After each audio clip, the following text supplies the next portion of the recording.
This is a podcast sponsored by Twin Lightning Research. I'm Amanda Siqueira. The huge importance of an appropriate sample size calculation during the planning and designing stage in clinical research is our topic of discussion. The purpose of most clinical trials is to identify the difference between two groups and to get an estimation of the difference with a plausible accuracy. This is the main challenge that Dr. Hoffman is dealing right now. She wants to conduct a randomized placebo-controlled trial for antibiotic treatment in patients with chronic Lyme disease. The intervention arm will receive ceftriaxone for 30 days, followed by oral doxycycline for 60 days. The outcome will be a categorical data, which is responder versus no responder, based on improvement of 7 points on the short form General Health Survey, SF36, at 180 days. Unfortunately, Dr. Hoffman could not join us today. However, Sara Siqueira joined us for this podcast. Sara, can you briefly describe the sample size calculation challenge? Of course, understanding the relevance of sample size calculation drives us to ethical and financial implications, and also it impacts in the study planning and design. Dr. Hoffman is a Lyme disease expert. She is facing a huge challenge to calculate the sample size for her clinical trial testing the treatment with antibiotic for patients with chronic Lyme disease.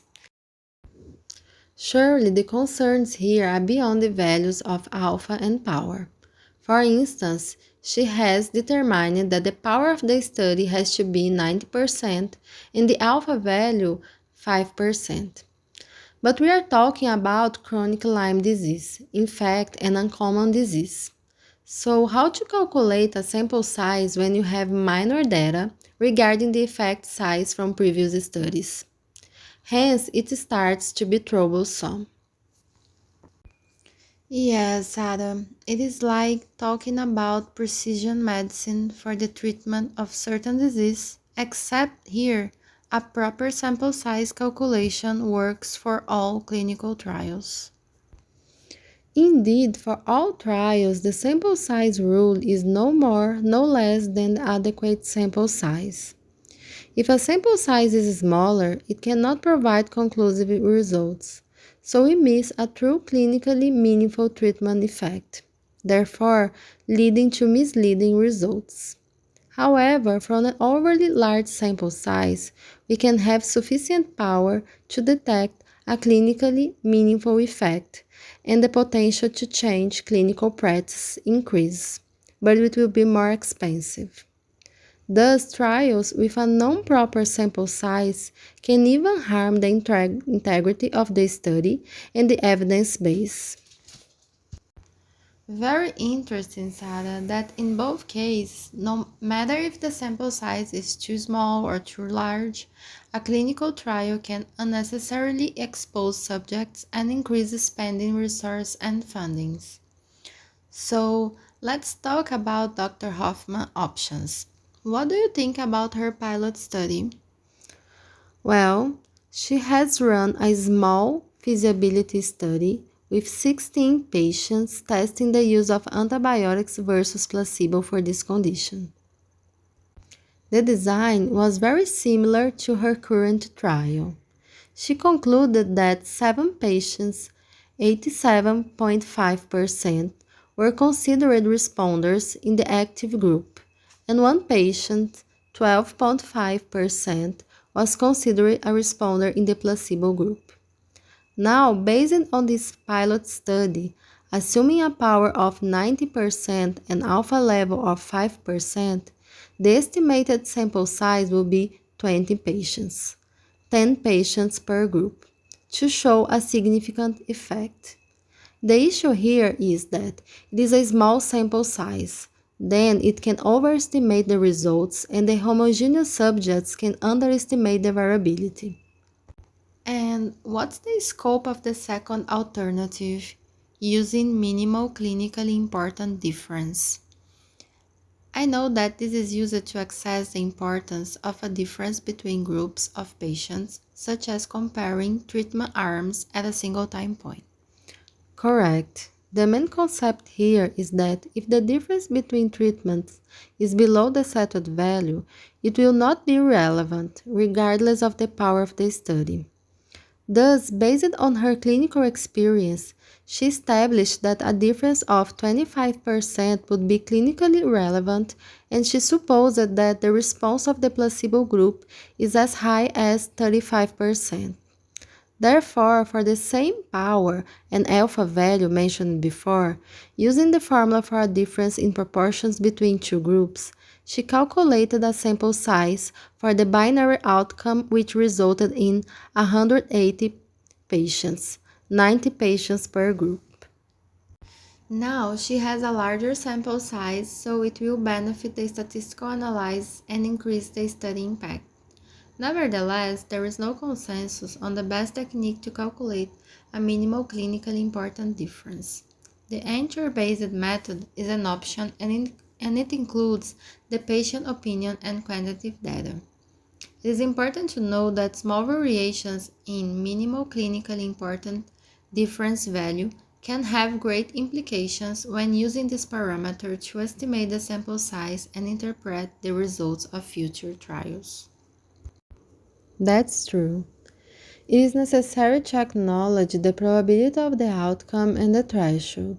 For instance, quoting COPSI, when estimating an absolute reduction in the incidence of an event from 12% to 9%, this may be trivial if it is a minor bleeding that does not require hospitalization, but it may be important when it comes to mortality. Conversely, a 60% to 30% reduction in the incidence of minor bleeding may become relevant for decision making. Often, however, a relative reduction of 25% is taken as a guide number, a rule of thumb, as a minimal relevant difference. And Amanda, what about the third option, getting data from previous studies? How do you envision this approach being used? No doubt, it is a less expensive alternative, which provides, in this case, a sample size of 36 patients, which is 18 patients per group, while literature shows 9% improvement in tetracycline group and considering the hypothesized 35% response to placebo. But I don't feel comfortable at all with this option, mainly because we're not talking about a similar study here. There are different treatment, different inclusion criteria, and different design, since it was an open label which overestimate the results. Absolutely. For the sample size calculation purposes, it is also important to predict dropout rates, loss to follow-up, since they require a large sample size to guarantee an adequate power. Yes, Sarah. Dr. Hoffman is considering using an unequal allocation, which allows more patients to get recruited in long-term antibiotic therapy arm. Overall, I believe that this is an ambitious project in Lyme chronic disease, and a massive impact arises from how precisely the sample size will be calculated in order to honor ethical principles, to limit the numbers of patients who get unnecessarily exposed to interventions when a larger sample size is calculated, and to avoid data from few participants, which can lead to not significant results when a true clinically important treatment effect exists. In addition, a small underpowered study can decrease the evidence since it delays larger confirmatory trials. For this case discussion, Sarah, I would go along with our colleagues that have chosen for a minimal clinically important difference. Actually, it is also a good suggestion to lower the power from 90 to 80%. Traditionally, in clinical trials, 80% power would have been chosen. Although some statisticians recommend aiming for a 9% power in order to decrease risk of an underpowered study as in case of dropouts. Having said that, it is often required 2 confirmatory trials for regulatory approval, and 2 trials with 9% will have at least 8% power to find a significant effect in both studies based on 2 trials outcome being dependent, and thus the combined power being equal 0.9 squared, which will result in 81%. I agree with you, Amanda. Although Dr. Hoffman also has an interim analysis option, perhaps in order to reduce sample size, the obvious solution would be to decrease the statistical power of the test. Considering a 8% power, the estimated sample size in this case seems to be more reasonable and feasible. To conclude, the goal of sample size calculation is to achieve a proper sample size number, no more and no less. Ria, Amanda, and Sara Siqueira, students of PPCR course, thanks for listening.